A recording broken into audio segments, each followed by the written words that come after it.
આકાશવાણી ભુજ સ્થાનિક સમાચાર તોફિક સમા વાંચે છે। નમસ્કાર। મુખ્યમંત્રી ભૂપેન્દ્ર પટેલે કહ્યું, વિચરતી અને વિમુક્તિ જાતિના લોકોની મદદ કરવા સરકાર હંમેશા તૈયાર છે। દરમિયાન તેમણે દરેક બાળકને શિક્ષણ આપવા, મહિલાઓને આત્મનિર્ભર બનાવવા લોકોને અપીલ કરી હતી। આજે અમદાવાદમાં યોજાયેલા વિચરતી વિમુક્ત જાતિઓને રાજ્ય સ્તરના મહાસંમેલનને સંબોધતા શ્રી પટેલે કહ્યું, છેવાડાનો માનવી મુખ્ય પ્રવાહમાં આવશે અને સાથે મળીને કામ થશે તો જ વિકસિત ભારતનો સંકલ્પ પૂર્ણ થશે। શ્રી પટેલે દરેક લોકોને સ્વદેશી ચીજ વસ્તુઓનો જ ઉપયોગ કરવા પણ અપીલ કરી હતી। મુખ્યમંત્રી ભૂપેન્દ્ર પટેલે ગાંધીનગરમાં ગુજરાત દીપોત્સવી અંક વિક્રમ સંવત 2081નું વિમોચન કર્યું હતું। આ અંકમાં 27 અભ્યાસ લેખો, 31 નવલિકાઓ, 17 વિનોદિકાઓ, 11 નાટિકા અને 97 કાવ્ય રચનાઓ સાથે 51 રંગીન તસવીરો અને ચિત્રો સમાવિષ્ટ છે। આ અંક ગુજરાતના સાહિત્ય, કલા, ઇતિહાસ અને સાંસ્કૃતિક વારસાને વાચકો સુધી પહોંચાડવાનું મહત્વપૂર્ણ માધ્યમ છે। ગાંધીધામ ખાતે 7 ઓક્ટોબરથી 20 ઓક્ટોબર દરમિયાન સાંજે 4 થી રાત્રિના 10 વાગ્યા સુધી સ્વદેશી મેળાનું આયોજન કરાયું છે। ગાંધીધામ મહાનગરપાલિકા અને દીનદયાલ પોર્ટ ઓથોરિટી કંડલા દ્વારા સ્થાનિક ઉત્પાદકો, કલાકૃતિ સેવાઓ, ક્રાફ્ટ અને સ્વદેશી ઉત્પાદનોને પ્રોત્સાહન આપવા લોકલ ફોર વોકલ અને મેક ઇન ઇન્ડિયા તેમજ વિકસિત ભારતની સંકલ્પનાને સાકાર કરવા સ્વદેશી મેળો યોજાશે। આ મેળામાં સ્વદેશી ઉત્પાદકની વસ્તુઓ, હસ્તકળા, આર્ટ્સ અને ક્રાફ્ટ માટે 50થી વધુ સ્ટોલ રાખવામાં આવ્યા છે તથા ફૂડ સ્ટોલ અને બાળકો માટે રમતગમતની વ્યવસ્થા કરવામાં આવી છે।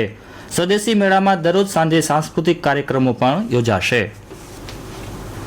ગુજરાત નજીક અરબી સમુદ્રમાં સર્જાયેલ શક્તિ વાવાઝોડું પશ્ચિમ દિશામાં ધીમે ધીમે આગળ વધી રહ્યું છે। કચ્છ અને ગુજરાતમાં શક્તિ વાવાઝોડાની અસર નહિવત જોવા મળશે। આવતીકાલે ગુજરાત તરફ શક્તિ વાવાઝોડું યુ-ટર્ન લેશે, ત્યાર પછી વાવાઝોડું ધીમું પડવાની શક્યતા છે।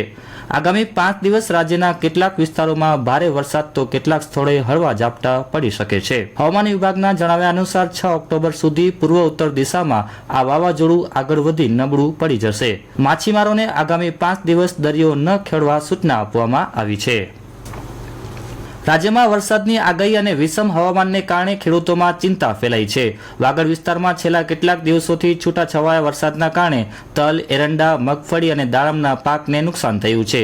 આજે પણ ભચાઉના કબરાઉ, કુંભારડી અને ગુણાતીતપુર વિસ્તારમાં વરસાદી ઝાપટા પડતા મગફળી એકત્ર કરતા ખેડૂતોને હાલાકીનો સામનો કરવો પડ્યો હતો। માંડવીમાં પંડિત શ્યામજી કૃષ્ણ વર્મા સ્મારક ક્રાંતિતીર્થ ખાતેથી સ્વદેશી રથનો પ્રારંભ કરવામાં આવ્યો છે।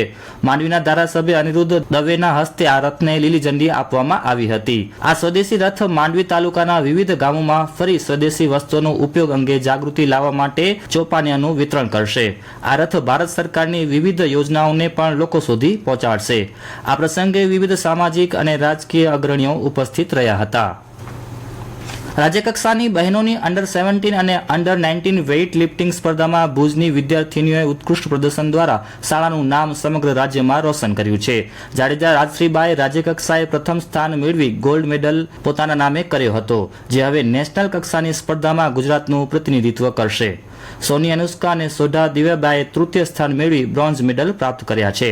આ સિદ્ધિ બદલ તેઓને ઠેર ઠેરથી અભિનંદન મળી રહ્યા છે। વુમન્સ વન ડે વર્લ્ડ કપમાં આજે ભારત અને પાકિસ્તાન વચ્ચે મુકાબલો ચાલી રહ્યો છે। કોલંબોમાં પાકિસ્તાની ટીમે ટોસ જીતીને બોલિંગ કરવાનો નિર્ણય લીધો છે। છેલ્લી મળતી માહિતી મુજબ ભારતે 40 ઓવરમાં 5 વિકેટ ગુમાવી 172 રન કર્યા છે। દીપ્તિ શર્માના 11 અને સ્નેહ રાણાના 4 રન સાથે દાવમાં છે। ભુજ ખાતે Indian academy paediatrics trust Kutch શાખા દ્વારા નવજાત શિશુના આરોગ્ય સંબંધિત યોજાયેલી ત્રિદિવસીય પરિષદ ગુજ નિયોકોન 2025ના બીજા દિવસે નવજાત શિશુની સારવાર અંગે માહિતી આપવામાં આવી હતી। આ પરિષદમાં રાષ્ટ્રીય અધ્યક્ષ ડોક્ટર ભારતીએ 2030 સુધીમાં નવજાત શિશુનો મૃત્યુદર ઓછો લાવવા સૂચન કર્યું હતું। પ્રસૂતિ પૂર્વેનું કાઉન્સિલિંગ, અધૂરા માસે જન્મેલા નવજાત શિશુના મેનેજમેન્ટ, નવજાત શિશુના તાપમાનની જાળવણી, સારવારમાં થતી માનવ સહજ ક્ષતિઓ અને તેને સુધારવાની રીતો સહિતના વિષયો પર સંવાદ અને ગોષ્ઠી કરાઈ હતી। અંગદાનના પરિણેતાઓ દ્વારા અંગદાનની પ્રવૃત્તિને તબીબો આગળ વધારે તેવો અનુરોધ કરાયો હતો। અને આ સાથે સ્થાનિક સમાચાર બુલેટિન પૂરું થયું। નમસ્કાર।